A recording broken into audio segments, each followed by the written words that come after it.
Is there a difference between an Ignatian friendship, a friendship inspired by the spiritual wisdom of Saint Ignatius Loyola, and other types of friendship? I posit that an Ignatian friendship is an intentional relationship modeled on the idea of magis, a word that means more, but for our purposes, we'll expand that to define magis as the greater good. An Ignatian friendship is therefore grounded in the idea of one friend desiring the greatest good for the other. Contrast that with most casual friendships based primarily on proximity. In a casual friendship, I may avoid difficult situations, never resolve long simmering arguments, or deny the reality of necessary change, because it's easier that way and I don't want to cause friction or anger in the relationship. In my Ignatian friendships, I expect a level of transparency and acknowledgement that we seek to know God's will for us. We live in a way that honors a higher calling for our lives and our friendship and honors the centrality of God in our lives. Other friendships may not require that much from me, only a little cleverness, an easygoing attitude, and a willingness to socialize on a regular basis. Essentially, if I'm a pleasant person to drink a beer with, hang out with, or go to a movie with, those traits hold together the relationship. There's nothing wrong with this kind of friendship, unless it cannot sustain the hardships that life inevitably brings our way.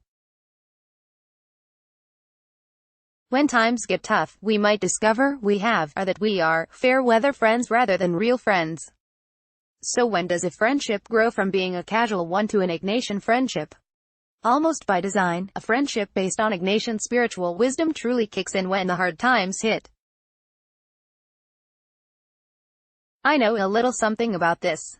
My 3 best friends all stepped up the year my life went through a rough patch. Our relationships moved from being strong, lifelong ones based on proximity, like-minded interests, and common experiences to something much deeper. Each one of my 3 friends nurtured me to see and remember the greater good in my life.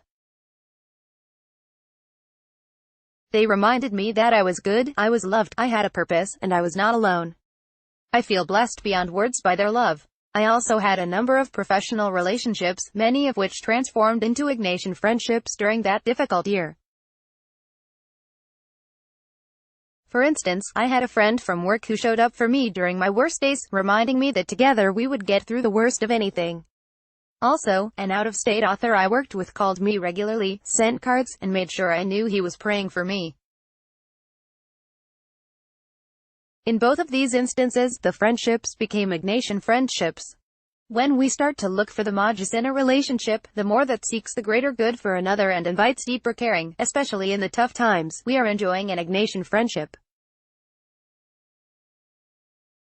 Consider the effect on the world if more of our relationships were grounded in God's love and friendship and existed to promote the greater good of each other. That's the power of Ignatian friendship.